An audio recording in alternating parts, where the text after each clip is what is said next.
지난 5월 우리의 문화재가 60년 만에 새로운 이름을 얻게 되었습니다. 이제는 문화재가 아닌 국가유산이라고 불러야 하는데요. 미래의 가치까지 담아내려는 더 넓은 의미의 확장이 아닐까 싶습니다. 과거로부터 이어져 내려온 우리 문화의 가치와 정신이 올곧게 이어지기를 기대하며 지켜보겠습니다. 자, 오늘도 책과 인생 이야기 함께합니다. 인생 책방 책방지기 이지혜입니다.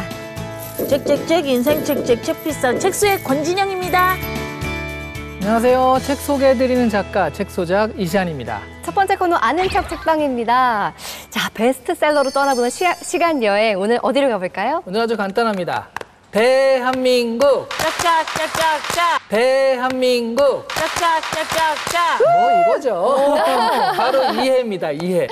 네. 요거면 2002년도 아니에요? 맞습니다. 그렇죠. 정말 뭐 그때 붉은 악마 아니었던 국민이 없죠. 지나가다가 막 용돈 주시고 그랬어요, 이거 하면. 거리마다 다 축제 분위기였잖아요. 그때 카드 섹션도 정말 멋있었잖아요. 꿈은 이루어진다. 맞아. 어게인 1966. 정말 2002년은 한일 월드컵으로 온 국민이 너무나 뭔가 행복 도파민이 가득했던 해였던 것 같아요. 한일 월드컵 때문에 굉장히 흥분해 있었지만 사실은 세계적인 불황이 있었던 때긴 하거든요. 그래서 경제에 대한 불안은 굉장히 컸어요. 9.11 테러로 미국이 그 경기 침체가 좀 시작이 됐고요. 주식시장도 붕괴되고 뭔가 그 소비시장도 하락하고 가계부채도 증가하면서 경제적으로는 좀 좋지 않았던 때가 또 이때입니다. 이 시기의 베스트셀러 어떤 건지 좀 궁금하시죠? 네, 많이 만나보도록 할게요.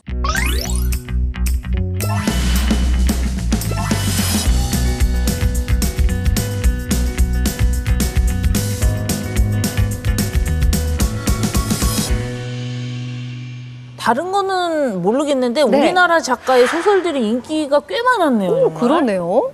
이때는 월드컵의 영향으로 이 화려한 스포츠 영상이 많이 노출되던 시기거든요. 그래서 영상과 이 책의 결합도 활발하게 이루어지던 시대입니다. 네. 이때 그 덕에 출판 시장도 굉장히 화랑에 불타던 때가 이때예요. 이때 베스트셀러 좀 만나보고 오실까요?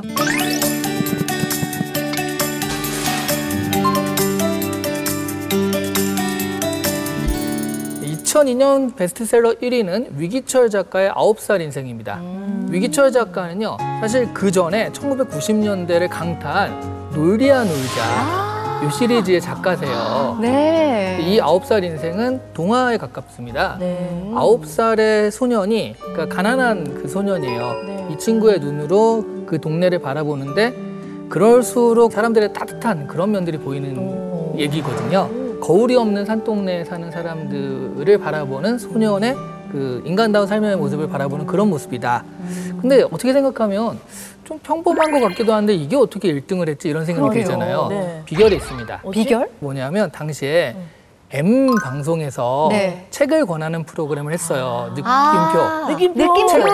책을 읽읍시다. 맞아요, 네. 맞아요. 그때 소개가 돼가지고 대중적으로 인기가 끌려지면서 2002년에 이 하반기에 이 강타가 된 그런 작품인 거죠. 그 TV 프로그램 느낌표를 통해서 이때 독서 열풍이 좀 굉장히 불었었거든요. 맞아요. 그 느낌표 선정 도서가 되면 일단은 베스트셀러가 됐던 것 같아요. 맞아. 이 사실 오늘 베스트셀러 목록에 그 비밀이 있어요. 오. 1위가 지금 느낌표 선정 도서였잖아요. 네. 2위 봉순이 언니도 그렇고요. 3위 그만턴 싱어는 누가 다 먹었을까. 근데 5위 괭이부리만 아이들 전부 다 느낌표 선정 도서입니다. 이때는 느낌표가 답이스럽다라고 해도 과언이 아닌 그런 해였죠. 사실은. 그러네요.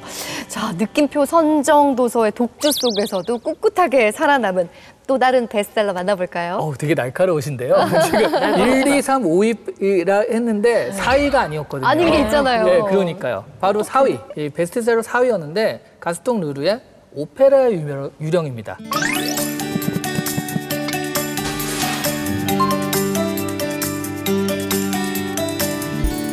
이게 애절한 로맨스이면서도 네네. 미스테리하고 추리물 기법도 있고요. 네. 파리 오페라 극장을 둘러싼 미스테리한 사건들이 일어나는데 알고 보니까 화상으로 가면을 쓰고 살았던 네. 그 유령이 살고 있다. 뭐 이런 소문이 도는 그런 오페라 극장을 배경으로 스릴러 같기도 하면서 뭐 그렇거든요. 이 가스통 루르가 당시에 셜록 홈즈로 유명한 코난 도일, 그다음에 모리스 르블랑, 그 루팽이죠. 이 두 명과 함께 3대 추리 작가로 유명한 사람이었어요. 그래서 좀 추리 기법이나 이런 걸 네. 이용해서 했는데 갈등도 있고 재미도 있고 그래서 연극, 영화로도 많이 만들어졌는데 네. 결정적으로 뮤지컬로 만들어졌어요. 어떻죠? 네. 그래서 이게 1986년에 런던에서 첫 뮤지컬 공연이 있었거든요. 네. 빰빰빰빰빠밤 뭐 이런 노래 있잖아요. 싱 크리스틴 뭐 이런 거. 맞아. 그리고 되게 좋아요. 제가 좋아하는 작품이거든요. 이거 진짜로 그 뮤지컬 전용극장 가서 보잖아요. 그러면 정말 무대가 환상적이에요. 이게 100여 개 도시에서 공연을 했었고요. 음반이 전 세계에서 1억만 장 이상 판매된 그런 뮤지컬이기도 하죠. 지금도 전 세계 어딘가에선 공연되고 있을 거예요. 그치, 이게 뮤지컬로 뭐 인기가 너무 많아졌던 작품이니까. 네. 그런데 이 작품이 프랑스 공포 추리 소설의 원작인지 저는 몰랐어요. 그러게요. 저도 몰랐어요. 그러니까 이게 월드컵 때문에 국제적 감각이 좀 생겨가지고 외국 문화와 예술에 좀 관심을 가지게 되면서 이런 작품들도 수입이 되었다 이렇게 생각하시면 될 것 같아요. 그러게요. 네. 근데 정말 책 한 권 한 권이 모두 당시 시대 분위기랑 연관된다는 게 너무 재밌고 신기한데요. 네. 네, 시대를 들여다보는 거울입니다. 그러네. 2002년 또 세 번째 베스트셀러 소개해드릴게요. 네.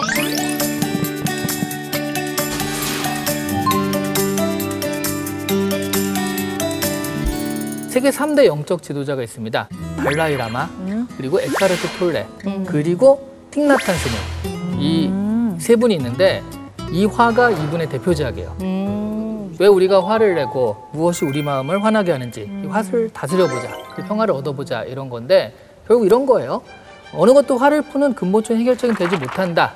그러니까 이거는 떼어낼 수 없는 거니까 우리의 일부임으로 인정하면 된다. 오히려 제거하려 들지 말고 울고 있는 아이를 달래듯이 달래면서 살아라. 아니 2024년 살고 있는 요즘에도 꼭 우리 현대 사람들한테 필요한 책이 아닌가 싶어요. 그러게요. 나도 화가 많거든. 이거 다들 꼭 있죠. 읽어봐야겠다. 이 화의 부제가 화가 풀리면 인생도 풀린다예요. 그래, 화가 좀 네. 풀려야 돼. 인생도 확 풀리실 겁니다. 네, 당시에 느낌표 선정 도서 빼놓고는 단권으로는 최대 판매 도서이기도 했었습니다. 당시 사람들도 화가 많았군요. 네, 그러니까 네. 이때 당시가 9.11 테러 때문에 미국인들도 좀 화에 시달리기도 했고요. 그리고 글로벌 경쟁 사회가 되면서 사람들이 스트레스가 워낙 많았던 때기도 합니다. 이럴 때 대중의 마음을 위로한 게 이 화였어요. 그러게요. 화를 제거하거나 억누르기보다는 이해하고 받아들이라는 저자의 말이 와닿습니다. 우리의 분노를 인식하고 부정하지 않는 것, 그것이 화를 다스리는 방법이 아닐까 하는 생각을 하게 됩니다. 오늘도 아는 척 책방을 통해서 인생의 지혜를 배워가는 것 같습니다. 다음 주도 기대해 볼게요.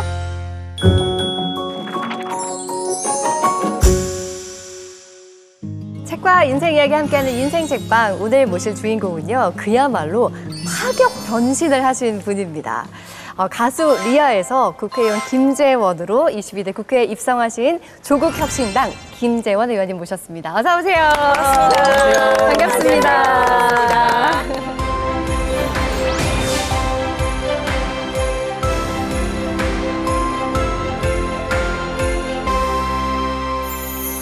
저는 많이 바뀌실 줄 알았는데 그냥 뵙기에는 가수 리아 때랑 크게 달라지신 점은 없는 것 같아요. 네, 네. 아마 속도 그러리라고 생각을 합니다. 네.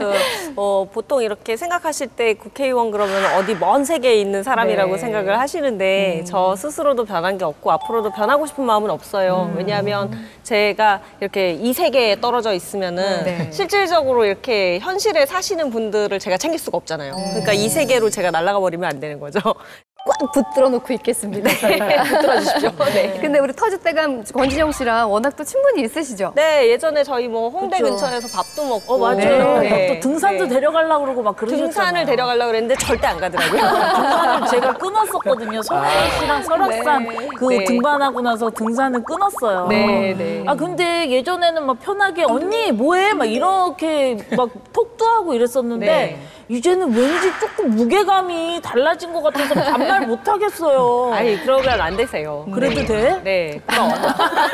정말 못하겠다고 하면서 존댓말하고 한 번도 본 적이 없어요, 지금까지. 그냥 솔직한 마음을 말씀을 드리자면 그러면서 남들이 막 이렇게 축하한다고 그러고 연락이 네. 오고 그럴 때 사실은 저는 한 사흘간은 잠을 잘 못 잤어요.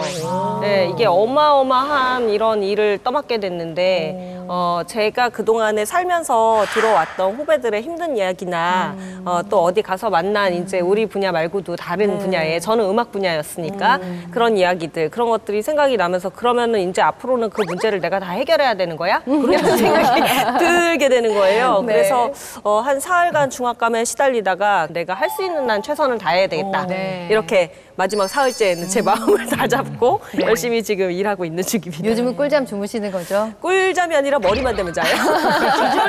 기절이죠. 네, 그게 밤낮이 제가 바뀌게 네. 된 거잖아요. 그렇죠. 평생을 거의 일할 때는 우리는 거의 저녁에 일을 많이 하니까 아침에 너무 일찍 일어나 있으면 저녁 때 목소리가 아무래도 피곤하니까 좀 가라앉게 되거든요. 그렇기 때문에 이게 시간을 바꾸다 보니까 평생 그렇게 바이오리듬을 만들어 왔는데 갑자기 바꾸기 쉽지 않더라고요. 그래도 한 두석 달 만에 지금 저희 유세 때부터 네. 한 두석 달 만에 자리가 좀 잡혀서 아침에 일어나는 것 자체는 그렇게 힘들지 않고요. 다행입니다, 그래도. 근데 애초에 궁금하더라고요. 그 영입 제안을 어떻게 받게 되신 건지. 네. 영입 제안은 추천인이 여러 분 계셨다고 네. 이제 그 조국 대표님께서 말씀을 해주셨어요. 그날은 토요일이었는데 다음날 이제 어머니랑 먹으려고 버섯을 볶고 있는데 모르는 전화번호로 전화가 오는 거예요. 그래서 밤중에 10시 반이 넘었는데 모르는 전화가 오면 좀 이상하잖아요. 그래서 받을까 말까 하다가 버섯을 불을 껐습니다. 네, 받기 쉽더라고요. 네, 그래서 받았더니 안녕하세요, 조국입니다. 그러시는데 직접 전화하신 거예요? 예, 목소리가 이제 그 목소리가 딱 들으니까 알겠더라고요. 네. 전문가 입당으로 좀 모시고 싶은데 당장 입당식을 월요일 날 할 거다. 올 수 있겠느냐 이렇게 얘기를 떨렸을 하셔서 것 같아요. 네, 버섯 볶다가 놀란 마음에 가겠습니다. 일단 그렇게 해놓고 전화를 끊었죠. 네. 전화를 끊고 그때서부터 또 이제 밤에 잠을 못 자는 거죠. 뭔가 문화예술 관련해서 좀 일을 좀 시키시려나 보다 이렇게 생각을 하고 다음날 입당 연설도 해야 된다고 그러니까 파란 양복이 없어서 다음날 양복 사고 네. 그러고 이제 연설문 준비하느라 쓰고 그래서 이틀 밤을 잠을 못 자고 한 3시간 잔 상태에서 그 피부가 좋게 보이기 위해서 좀 화장을 두껍게 하고 그리고 입당 연설을 하게 됐죠. 이야, 그런 과정이 있었군요. 네. 22대 국회에서 어떤 모습을 보여주실지도 기대가 되는데 네. 오늘 국회의원 김재원 의원님과 함께 만나볼 인생책 어떤 책일지 궁금했거든요. 오늘 여러분들께서 이제 제가 네. 어떤 책을 고를까 기대를 하셨는데 네. 사실은 이제 이 책이 너무나 어려운 책이 돼서 그래서 막 그 의원님을 원망하고 싶어요 이런 얘기가 많이 들린다는 얘기를 전해 들었습니다. 맞습니다. 어떤 책일지 다들 궁금해하실 것 같은데요. 네. 바로 이 책입니다. 사회학과에서 쓴 책이 아닐까 싶은 사회권의 현황과 과제 어떤 책인지 한번 영상으로 만나보고 올까요? 사회권의 현황과 과제는 조국 대표가 공익인권법센터장 재직 시절 사회권 보장과 관련한 여러 전문가의 논문을 모아 엮은 책인데요. 인간의 생애 주기에 따라 육아, 교육, 주택, 의료 등의 기본적인 보장을 받을 권리를 뜻하는 사회권. 하지만 우리에게 사회권은 극빈층을 위한 생활보장 정책 정도로 이해되고 있는데요. 사회권이 왜 필요한지, 사회권 제도화 강화에 대한 다양한 의견을 만날 수 있습니다. 네, 사회권에 대해서 우리가 문제의식을 가지고 한 번쯤은 좀 깊게 생각을 해봐야겠다라는 생각이 좀 들었거든요. 네. 근데 조금 어렵기는 했어요, 내용이. 네. 두 분은 어떻게 읽으셨어요? 표정이 지금 말해주잖아요. 너무 어려워가지고. 야, 진짜. 리아 의원이 많이 변했네요.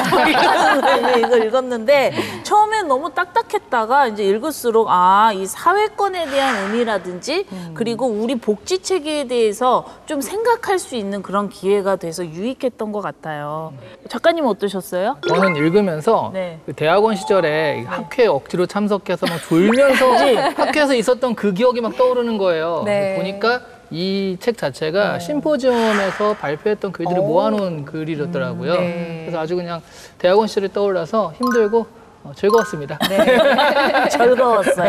저희가 파격 얘기를 했는데 책 선정도 약간 파격이었거든요. 이 책을 가져오셨다고? 분명히 이 책을 인생책으로 선정하신 이유가 있을 것 같아요. 조국 대표님께서 항상 하시는 말씀이 이제 저희 당에서는 사회권 위주로 해서 앞으로 정책을 펼칠 것이다 이런 얘기를 하셨기 때문에 네. 저도 이 책을 요번에 접하게 됐는데 사회권이라는 게 많은 분들이 좀 이 생각을 잘못하십니다. 혹시 공산당이냐? 뭐 이런 얘기도 하시고 혹시 그런 어떠한 사상과 관련된 책이 아닌가 이렇게 생각을 하시고 네. 사회권이란 단어도 그렇게 받아들이시는데 이 사회권의 개념이 사실은 이제 UN 사회권 규약에 나와 있는 내용이거든요. UN 사회권 규약은 1960년대에 UN에서 만든 거예요. 근데 이게 사실은 우리네 사는 이야기구나 라고 생각을 하고 이러한 개념 안에서 앞으로 정책이나 법도 만들고 그리고 사람들한테도 쉽게 설명할 수 있어야겠다라고 저도 생각을 하고 굉장히 감명 깊게 읽은 책이었기 때문에 네. 인생책으로 선정을 하게 되었습니다. 좋습니다. 대단해요.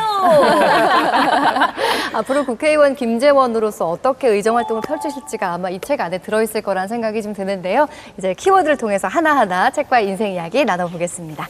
자, 첫 번째 키워드는요. 사회권 이해하기입니다.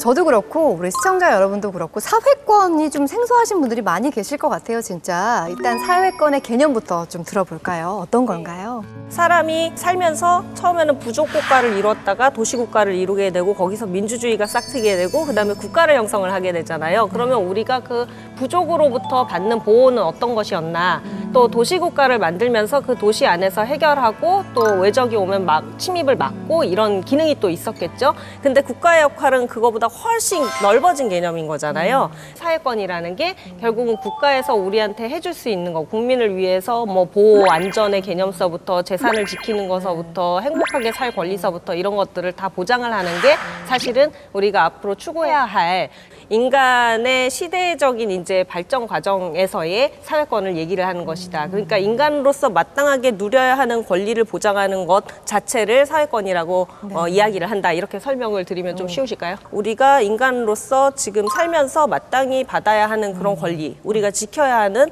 권리 그런 것들을 국가가 보장을 해주는 것에 대한 그런 사회권을 얘기를 하는 것입니다. 그러니까 언뜻 생각하면 인간답게 살기 위해서 삶의 질을 보장하기 위해서 우리가 복지 제도를 좀 탄탄히 하면 되지 않을까? 이런 생각을 하게 되거든요. 네. 그러나 복지하고는 또 다른 개념인 게 이것은 인간이 복지 차원에서의 그런 부분뿐만이 아니라 천부적으로 주어진 인권 하에서 기본적으로 갖춰야 할 것들을 국가에서 보장해 주는 것들을 얘기를 하는 거거든요. 그러니까 복지 개념하고는 또 다른 복지 개념보다 오히려 더 큰 개념에서의 사회권을 얘기를 할 수가 있는 거죠. 네, 말씀을 듣다 보니까 정말 그야말로 다양한 분야에서 사회권이 필요할 거라는 생각이 좀 들거든요. 근데 의원님께서는 가수 출신이시니까 문화예술 전문가라고 하실 수 있잖아요. 사회권 중에서도 문화예술계 권리를 위해서 뭔가 일을 많이 하실 계획이실 것 같아요. 일단은 문화권이라는 개념도 좀 많은 분들이 모르실 것 같아서 그것도 짚어주시면 좋을 것 같고 뭐 구체적인 뭐 정책이라던가 사례를 통해서 이렇게 문화권을 증진시키기 위해서 어떤 게 필요할까를 한번 이야기해 주시면 좋을 것 같아요. 보통 문화권 그렇게 말씀을 드리면은 문화를 향유할 권리를 얘기하는 거를 생각을 하세요, 많이. 네. 그래서 그러한 문화를 이제 즐길 수 있는 향유 권리를 지원하기 위해서 어떤 법들을 만들어야 되는가 뭐 이런 것들에 대해서 많이 생각들을 하시거든요. 네. 근데 제가 입당할 때 쓴 연설에 저는 이제 그렇게 생각을 했어요. 정치도 문화다라고 썼거든요. 음식 문화도 있을 수 있고 의복 문화 이렇게 해갖고 인간이 만들어낸 것들은 다 문화가 붙어도 이상하지 않잖아요. 그러니까 정치도 문화라고 볼 수가 있는데 문화는 정치 안에서는 사실은 제일 하위 개념으로 여겨집니다. 왜냐하면 향유할 권리니까 우리가 먹고 사는 데나 아니면 교육을 받는 것보다 더 뒤처지는 개념이야. 그거 나중에 해도 되잖아. 노는 거 나중에 해. 뭐 감상하는 거 나중에 해. 일단 먹고 사는 게 아니죠. 중요해. 이렇게 얘기하실 수도 있어요. 그러나 우리가 넓은 그러한 이제 그 개념 안에서의 문화를 가지고 있지 않다면 음식 문화나 뭐 아니면 이런 것들도 다 소용 없어지는 거죠. 그래서 무엇보다도 민주주의 안에서는 문화권이 제일 저는 중요하다고 생각을 하는 게 예술의 그 진보적이고 창조적인 그 정신 안에서 인간이 자유롭게 사고를 할 수 있는 바탕을 이루게 되는 그 저변을 문화권이라는 게 갖고 있는 건데 그거를 표현을 억압하고 통제를 하는 순간 국민의 문화적 권리 자체를 계속 추구하지 못하도록 하는 것이고 그 예술 작품이 다양한 분야에서 다양한 목소리로 많이 나왔을 때 그랬었을 때 국민들이 충분히 자기가 민주주의적인 사고와 그 자기 표현을 또 할 수가 있다. 그러니까 단순히 예술인에 대한 예술 표현의 자유뿐만이 아니라 국민이 어떠한 생각을 하고 어떠한 사상을 내놔도 그것들을 다 다양성에 의해서 받아들여질 수 있도록 하는 것이 문화의 역할이다. 라고 생각을 아니, 합니다. 근데 말씀을 들으면 들을수록 왜 이제 국회 오신 거예요? 제가 만약에 사석에서 이렇게 만났으면은 리아 언니를 국회로 했을 것 같아요. 네. 너무나 이 그 사회권이나 문화권에 대한 개념이 명확하게 서 계신 것 같습니다. 네. 근데 이 책에서 다루고 있는 것 중에 하나가 우리가 중요하게 생각하는 것이 누구나 일을 하잖아요. 이 책에서도 뭐 비정규직이라던가 뭐 자영업자들의 노동권에 대한 이야기도 함께하고 있는데 특히나 뭐 특수고용직이나 뭐 프리랜서 같은 뭐 문화예술계 쪽에 계신 분들이 많이 이런 그 뭐 프리랜서로 많이 계시기도 하니까 네. 이분들을 주목하는 이유가 있으실 것 같아요. 네, 특고 프리랜서라는 개념은 저도 코로나 사태가 일어났었을 때 이제 네. 뭐 그 지원을 해라라고 저한테 이메일이 오고 그렇게 분류가 된다는 거를 저도 생각을 해본 적이 그 이전엔 한 번도 없었으니까요. 그리고 지금 방송을 같이 하시는 여기 계신 모든 분들이 아마 프리랜서 아니면 맞아요. 꼭 네. 아니시든가요? 일용직. 네, 일용직이거나 아니면은 뭐 작품으로 이렇게 해갖고 뭐 맞아요, 그때그때 맞아요. 돈을 벌거나 뭐 이런 것들이겠죠. 그래서 가만히 생각해 보니까 우리는 정규직으로 일을 한 적이 한 번도 없는 거예요. 그러면서 부러워요, 네, 정규직이. 4대 보험, 사회보험이 뭐예요? 네 가지가 4대 보험인데 네. 산재나 아니면 고용보험을 우리는 가입을 해본 적이 없는 거죠. 그렇죠. 네, 그 부분은 노동에서 다뤄지고 있기 때문에 네. 지금 저희 조국혁신당에서 1호 민생 법안으로 노동 법안을 노동 권리를 이제 다루는 그런 법안을 이제 하려고 그러고 있는데 그 중에서 특고 프리랜서, 플랫폼 노동자 또 이제 지금 사회가 변하고 시간이 변하고 있으니까 점점 더 파트타임으로 일하는 사람들이 많아질 거예요. 그래서 특고 프리랜서 그런 부분에 대해서 사회보험 또는 이제 그러한 뭐 세제라든지 뭐 이런 부분들, 그 다음에 노동의 휴식, 뭐 노동과 그 다음에 자기의 시간, 이런 것들, 그러니까 가족과 함께 할 수 있는 시간 이런 것들도 보장을 받을 수 있는 정규직에서의 그런 네. 부분들도. 그래서 앞으로 이제 지금 시대가 변하고 사회가 변하면서 그런 그 직업의 형태라는 것들이 많이 변하고 있는데 그런 부분에서 우리가 좀 국가의 사회권 역할에 대해서 조금 생각을 해봐야 되지 않을까라고 생각을 하고 노동 쪽의 문제에도 이제 관여를 하고 있는 중이죠. 그러니까 다양한 사회 문제에 관심을 가지고 계시고 그러니까 개인적으로 그런 사회 문제를 해결하기 위해서 이렇게 봉사활동도 하시고 그러셨는데 이제 국회로 오신 거잖아요. 네. 두 번째 키워드를 통해서 계속해서 네. 이어가겠습니다. 네. 자, 두 번째 키워드는 바로 국회를 무대로입니다. 이제는 국회라는 정말 큰 무대 위에 서게 되셨는데 주변에서 뭐 축하나 뭐 기대도 많이 보여주시겠지만 아직도 좀 편견도 있으시죠. 네. 편견이 있으신 분들도 계시죠. 그런데 그런 편견을 내비치신 분들은 정말 극소수였어요. 그래서 제가 더 깜짝 놀란 거예요. 그리고 또 한 가지는 뭐냐면은 저는 딴따라라는 사실이죠. 이렇게 이제 표현을 해도 될지는 모르겠지만 비하를 하는 분들은 그렇게 표현을 합니다. 그러니까 예술계나 이런 쪽에 있는 사람들은 머리가 나쁠 것이다. 내지는 공부 안 하고 놀기만 좋아할 것이다. 이렇게 생각하는 경향들이 남아 있거든요. 그래서 그런 것들을 뚫고 제가 경선에서 번호를 받을 수 있었고 표를 많이 받았다는 사실은 사람들이 이제는 그런 편견을 뚫고 세분화된 분야에 있어서의 현장에서 있던 사람들이 들어와서 국회에서 목소리를 내주고 본인들을 대변해 주기를 원한다고 저는 생각을 했어요. 처음에 제가 19살 때 가수가 되고 싶어라고 생각을 하면서 무대에 선 내가 뭘 바꿀 수 있을까라고 생각을 했었을 때 제가 학교 다니면서 이제 저희 반에 가출했었던 친구들도 있었고 뭐 또 가정 형편이 너무나 어려운 그런 친구들도 있었고 새아버지한테 맞아서 집에 못 들어가고 그런 친구도 있었어요. 그랬기 때문에 그런 친구들의 쉼터 같은 걸 만들고 싶다. 그 이후에 이제 조금씩 그런 쉼터 같은 것들이 많이 나오긴 하더라고요. 그러나 가수로서 할 수 있는 이제 한계라는 게 있었죠. 저는 사실은 제 맘대로 하려고 해서 한 게 아니라 네. 어떤 운명의 장난으로 지금 국회에 들어와 있기도 해요. 네. 그러니까 네가 그동안 하고자 했었던 그런 일들을 여기 가서 또 한번 펼쳐보렴 그렇게 생각을 하고 더 많이 들여다보고 열심히 일을 해야 되겠다 생각을 하고 있어요. 생각해보면 노래가 많이 생각나잖아요. 그 눈물 제가 되게 좋아했거든요. 아. 제가 한번 들려드릴게요. 제가 인생 책방 가수예요. 지금 가수 앞에서? 인생 가수 책방 앞에서? 가수라고 했잖아요. 잠깐. 원곡자 앞에서 울었어 눈물이 이거 눈을 휘번넣고 마지막때 울었어 이 노래 제가 되게 좋아해요. 아니 제가 지금 열심히 부르잖아요. 네. 그리고 어머님 노래 그 가사 중에 그것도 있어요. 어떻게 보면 내가 문제로 귀여워. 많이 창피해요. 뭐가 제일 알아서 그럼 대신 의원님 노래로 사과할게.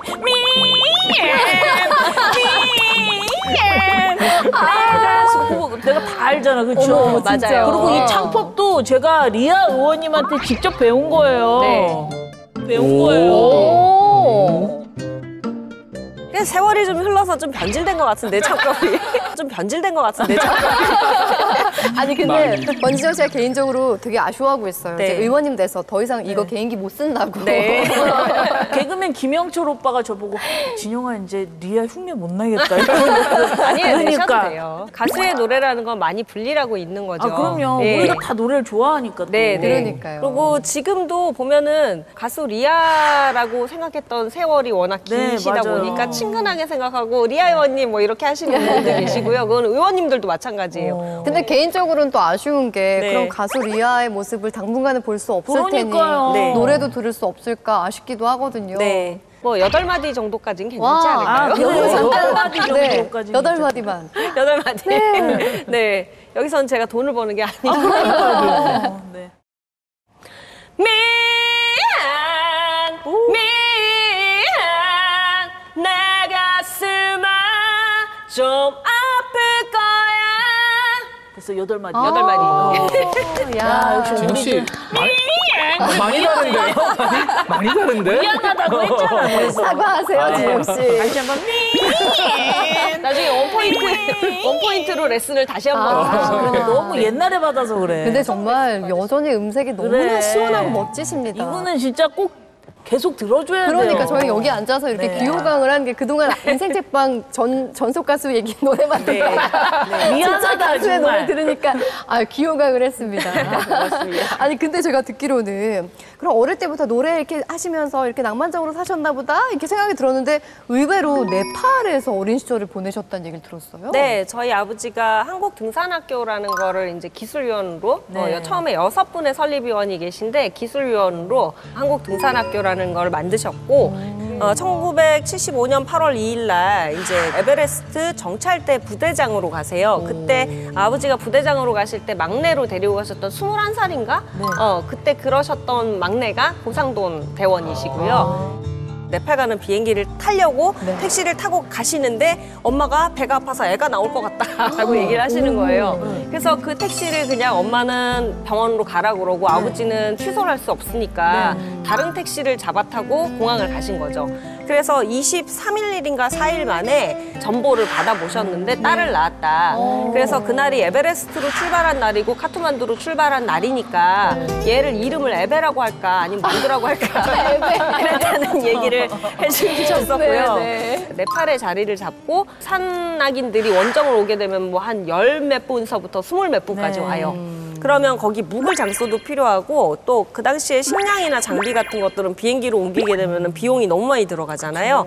그래서 배로 옮깁니다. 그 물건들이 도착을 하면은 또 배 타고 오면은 눅눅해지고 뭐 이런 경우들이 있어서 뭐 그때 쥐포 뭐 멸치 뭐 이런 거 많이 이제 꺼내놓고 이제 마당에다 펴놓고 말리고 그러셨었어요. 그럼 우리 집 개가 또 다 집어먹고 또 그렇게 많이 이제 산악인들이 오셔가지고 계시다가 가면은 굉장히 썰렁하고 횡하고 뭔가 적막한 것 같고 그 어린 나이에 그래서 아버지 후배이신 이제 남선우 대장이라고 또 계세요. 유명하신 산악인이신데 그분이 하모니카를 하나 사다 주셨거든요. 그리고 아저씨들이 이제 그때 한 번씩 오시면은 그때마다 한국의 유행가요가 바뀌어 있는 거죠. 아하. 오면은 항상 새로운 노래를 가르쳐 주시는 네. 거예요. 그러면 그거 가지고 이제 해지는 저녁에 저희 담벼락에 기어 올라가서 그래서 하모니카를 그 어린아이가 불면서 혼자 고독을 느끼면서 노래를 따라 부르고 이러고 있었던 거죠.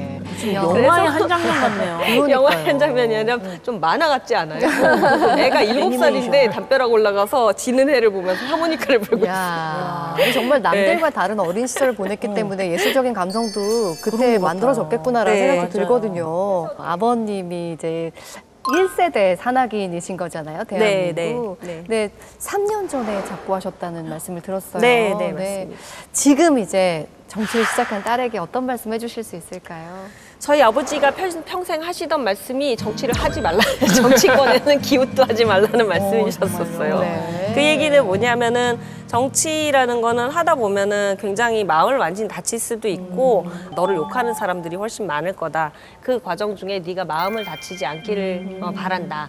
그런 뜻이었고, 그리고 아버지는 저를 봤었을 때 굉장히 이 반골 성향이 짙은 사람이기 때문에 제가 그래서 항상 정의롭게 너무나 이렇게 투명하게 정의롭게 움직이려고 하는 걸 보시면서 정치를 예전에 역사책 이런 거 보면 굉장히 저기 겉모술수가 많고 막 이런 게 보이잖아요. 그러니까 그런 거에 껴들기를 원치 않으셨던 것 같아요. 아버님이 멀리서 응원하시면서 에베레스트 정복을 위해서 이렇게 베이스 캠프 꾸려놓으신 분이잖아요. 네. 아마 가장 든든하게 응원 주실 것 같습니다. 네, 그럴 것 같습니다. 네. 감사합니다. 우리 진영 씨 친한 언니니까 또 응원이 필요할 것 같거든요. 아니, 언니라고 하지 마세요. 의원님인데.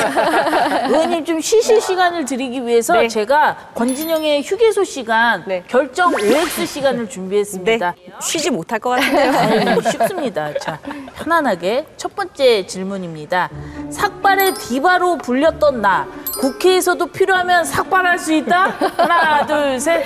야, 멋지다. 그렇죠, 그렇죠. 사실 이제 국회에 들어온다는 결정이 나니까 저한테 머리를 길러라 그러시는 분들이 굉장히 많았어요. 네. 왜냐면 국회의원으로서의 품위를 지켜야 되기 때문에 이제 적절한 이제 얌전한 머리와 그런 걸 하라고 말씀을 하셨는데 글쎄 너무 파격적이지만 않으면 내가 했었던 그런 스타일을 고수를 해도 되지 않을까 그런 생각을 해봤어요.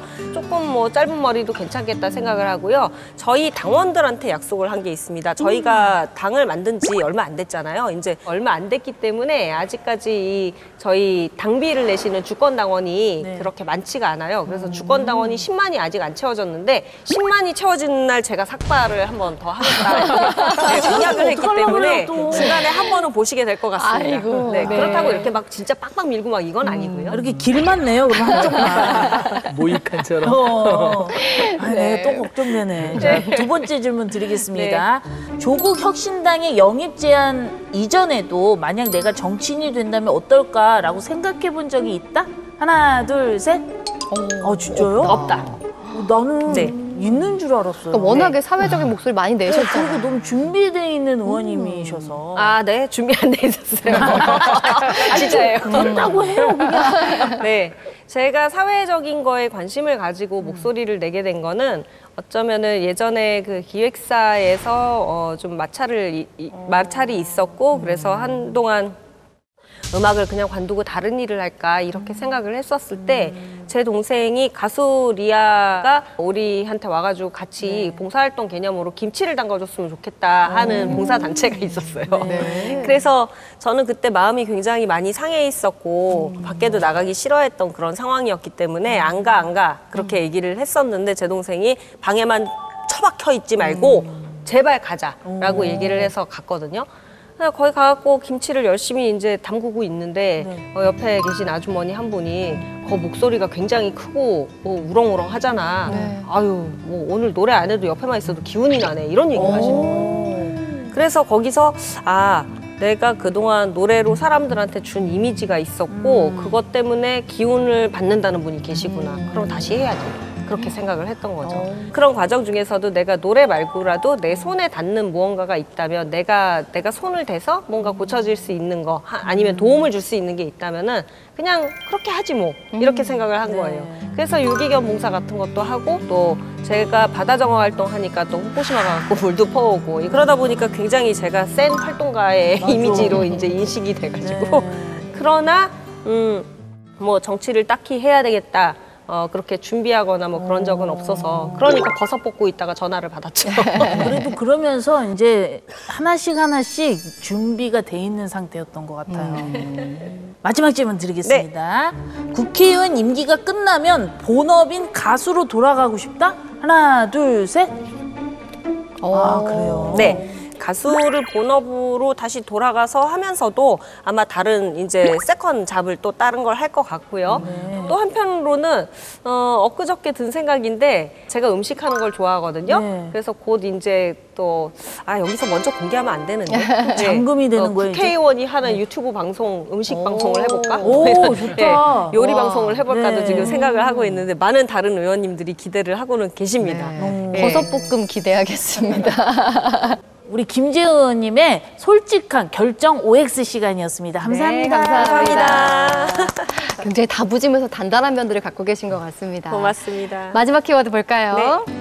마지막 키워드는 바로 K문화입니다. 아무래도 가수 출신이다 보니까 문화예술 분야 정책에 관심이 많으실 것 같아요. 네. K문화라고 하면은 콘텐츠가 굉장히 중요하잖아요. 네. 우리나라 문화가 90년대 이후에 드라마로 알려지기 시작하면서 지금은 다른 분야들도 다 견인을 하고 있는 형편이거든요. 수출액이 K 콘텐츠가 지금 굉장히 많이 이 산업을 초월할 정도로 이제 그걸 바라볼 정도로 이제 많이 컸다는 거죠. 그러한 과정 중에 이 K 콘텐츠가 우리가 어렸었을 때 좋아하던 그런 장국영 뭐 내지는 이제 왕조현, 이제 천녀 유혼 뭐 이런 거 생각나요. 네. 왕신ning 다다다다다 뭐 이거. 네. 기억나세요? 천녀유혼. 천녀유혼. 네네네. 기억나죠? 네. 그 기억을 해볼 때 중국 그 홍콩 영화가 굉장히 급 성장을 했다가 나중에 확 갑자기 네, 얼마 지나지 않아서 이제 그 주저앉은 때가 있었어요. 그게 이제 중국으로부터의 이제 홍콩 반환 압박 뭐 이런 것들 또 그러한 자유로운 이제 사상의 사고를 막는 그런 영화들이 이제 나오는 걸 중국에서 좀 많이 정치적으로 움직이면서 방해를 했기 때문인데요. 지금 우리 콘텐츠가 조금 주춤하고 있다는 얘기가 좀 들려요. 사실은 지금 외부에서 볼 때는 아이돌 음악이나 이런 것들로 해서 지금 최고 수준에 있는 것도 맞고, 그걸로 인해서 지금 김 같은 것까지도 이제 그 매출이 굉장히 늘어나는 그런 효과를 가져오기는 했는데 뒤를 칠 수가 없다는 거죠. 그러니까 풀뿌리 콘텐츠를 만들 수 있는 창작자들에 대한 지원이라든지 또 저작권법에 있어서 자기의 정당한 보상을 받을 수 있는 이런 체계가 아직까지는 따라가지를 못하고 있는 형편이다. 제가 대학원 때 연구했던 분야가 사실은 저작권법이었기 때문에 어떻게 저작권 허락을 적법하게 받을 것인가. 이런 문제들에 대해서 생각을 해보게 됐죠. 또 한편으로는 산업이 저변에 깔려있는 그런 다양한 분야의 아이돌 음악뿐만이 아니라 지금 이제 음악만 놓고 보자면은 아이돌만 보이잖아요. 그런데 그게 아니라 이제 해외에는 어덜트 컨템포러리 뭐 이런 식으로 장르들도 있지만 다양한 이제 그 장르의 음악들이 잘하는 사람이 너무 많아요. 그래서 그분들이 투잡, 쓰리잡을 하면서 정말 억지로 힘들게 이제 자기 작품들을 하고 있는데 어떻게 지원을 하고 그 생태계를 만들어 줄 것이며 그 생태계 안에서 먹고 살면서 다시 작품을 재창조할 수 있는 그런 바탕을 어떻게 마련을 해줄 것인가에 대한 그런 관심이 굉장히 많고, 왜냐하면 제가 다 겪어본 과정이니까. 그게 음악도 다르지 않고 미술, 그다음에 영화 뭐 다 비슷해요. 너무나 좋은 자산들이니까요. 그것들이 탄탄하게 바닥에 뿌리를 내리고 있을 때 결국은 또 다른 이제 그 방탄소년단이 나올 수도 있는 거고, 혹은 이제 진짜 렘브란트나 피카소가 탄생을 할 수도 있는 거고, 이렇게 저는 생각을 하고 있거든요. 그만큼 문화예술계 발전에 관련된 그런 준비도 많이 하시겠어요. 네, 해야죠.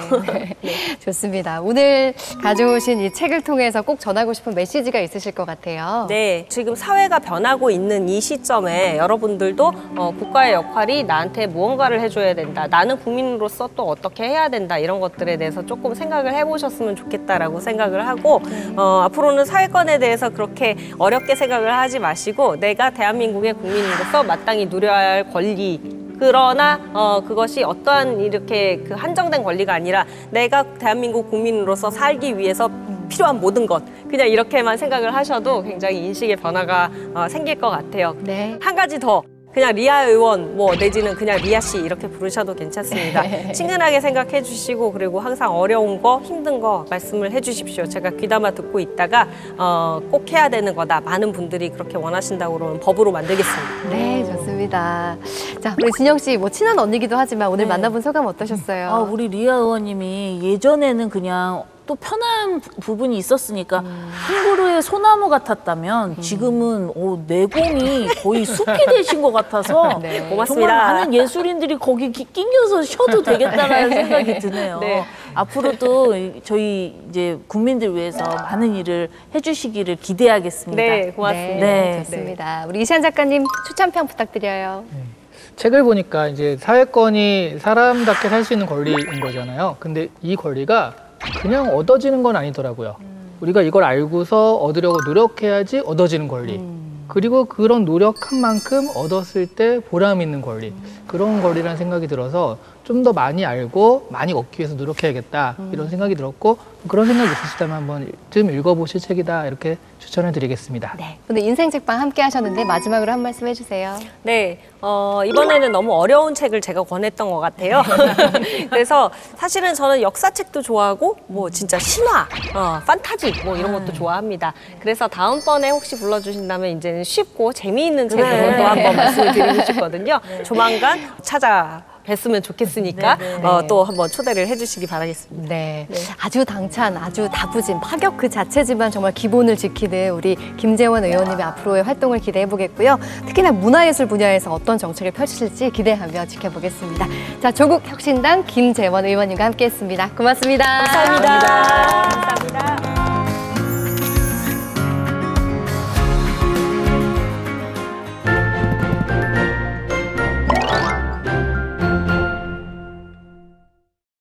어릴 적 호기심을 자극했던 재미난 옛날 이야기들, 혹시 여러분 추억 속에도 간직하고 있나요? 오늘은 국회도서관 북큐레이션 세상은 이야기로 만들어졌다 특집을 준비했는데요. 국회도서관과 함께하는 화제의 도서까지 지금 바로 만나보겠습니다. 전 세계 사람들에게 큰 사랑을 받았던 소설 해리포터 이야기나 마블에 등장하는 마법사 닥터 스트레인지처럼 마법은 동서고금을 막론하고 많은 사람들의 공통된 관심사죠. 유럽은 물론 아메리카와 아프리카, 아시아 각지의 문화를 살펴보며 다양한 마술과 마법을 소개한 책 오컬트, 마술과 마법인데요. 오컬트는 과학적으로 해명할 수 없는 신비적, 초자연적 현상이란 뜻으로 감추어진이라는 뜻의 라틴어 오컬투스에서 유래한 단어입니다. 책은 천체 현상으로 인간의 운명과 장래를 예측하는 점성술과 그리스 마법 파피루스, 그리고 1950년대 전파됐던 마법 집단 위카와 영국의 화가이자 오컬트리스트인 오스틴 오스먼 스페어가 만든 카오스 마법처럼 고대 주술부터 현대 문화 속의 마법까지 시공간을 뛰어넘어 오컬트를 총망라했습니다.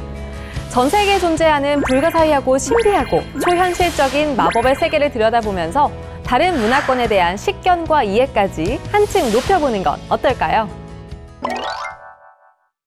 LA 다저스에서 활약했던 야구 선수 야시엘 푸이그는 이것 때문에 그라운드에서 배트를 핥는 이해할 수 없는 행동을 하기도 했고요. 메이저리그에서 뛰었던 웨이드 보그스 선수는 매 경기 전날 치킨을 먹어야 경기력이 좋아진다는 이상한 믿음 때문에 치킨맨이라고 불리기도 했습니다. 비단 야구 선수들만의 이야기일까요? 꿈에 돼지가 나오면 돈이 생긴다. 신발을 선물하면 도망간다. 숫자 4는 불길한 숫자다. 여러분도 다들 잘 알고 있는 미신이죠. 책 신화와 미신, 그 끝없는 이야기는 이처럼 민담과 전래동요부터 날씨, 행운, 사랑과 결혼, 이 세상에 존재하는 온갖 미신을 전하고 있는데요. 수많은 미신을 살펴보며 알 수 있는 것은 이 세상 어느 곳에나 비슷한 미신 이야기가 있다는 점입니다. 혹시 나만 알고 있던 미신이 있진 않을지 책에서도 한번 찾아보세요. 비상한 재주를 가진 도깨비와 9개의 꼬리를 가진 여후 구미호. 드라마나 영화에서도 자주 나와 우리에게 친숙한 소재이기도 하죠. 그런데 이 두 요괴 외에도 우리나라에는 생각보다 꽤 많은 요괴가 있다는 사실은 다들 모를 것 같습니다. 일본 테마 만화를 보다 왜 우리나라에 괴물을 정리한 책은 없을까라는 의문을 갖고 삼국유사와 삼국사기 등 고문원과 다양한 민담을 바탕으로 책 한국 요괴 괴담을 펼쳐낸 저자. 저자는 책을 통해 고대부터 현대까지 총 218종의 요괴를 소개했는데요. 보통 사람보다 뛰어난 힘과 무술 실력을 갖췄지만 반쪽만 있는 인간 감돌이와 눈은 부릅뜨고 이빨은 톱니 같으며 나라에 어지러운 일이 생기면 일식과 함께 나타나는 괴물 갑산괴, 동서남북의 방위를 다스리는 신 청룡, 백호, 주작, 현무처럼 인간에게 복을 주고 벌을 주는 다양한 신까지 책에 등장하는 이처럼 다양한 한국 요괴들, 봉인 해제된 신비한 한국 요괴의 세계 속으로 여러분도 빠져보세요. 국회도서관과 함께하는 화제의 책. 첫 번째 책은 한국 인터넷 밈의 개보학인데요. 인터넷 밈은 본래 협오의 수단이 아니라 혁명의 수단이라고 말하는 저자는 손에 잡힐 듯 잡히지 않는 인터넷 밈의 윤곽을 매체라는 배경을 통해 그려보며 폭발적인 창조력이 분출되는 놀이문화이자 예술로서 인터넷 밈의 긍정적 미래를 모색하기 위해 밈의 과거를 되짚고자 했습니다. 다음으로 소개할 화제의 책은 한류 탐색 역사와 이론입니다. 해외에서 한류라는 용어가 생기고 한국 사회에서 주목받기 시작한 지도 30여 년이 되어가면서 한국 대중문화에 어느 순간부터 K가 붙기 시작했는데요. 최근 아시아 대중문화에서 글로벌 대중문화가 된 한류의 역사적 배경과 한국 대중문화의 연계성을 탐색하고자 했습니다. 마지막으로 소개할 화제의 책은 알고리즘에 대한 거의 모든 것인데요. 책은 쐐기 문자부터 인공지능, 그리고 아리스토텔레스부터 주커버그까지 인류 역사 속 알고리즘이 그려온 세계를 탐험하며 다양한 사례를 통해 알고리즘의 기원과 이에 얽힌 수많은 이야기를 들려주고자 했습니다. 나폴레옹은 상상력만 있다면 전 우주를 지배할 수 있다는 말을 남기기도 했는데요. 오늘 뭐 읽지? 다음 주에도 여러분의 상상력을 자극하는 흥미진진한 책으로 다시 찾아오겠습니다. 고맙습니다.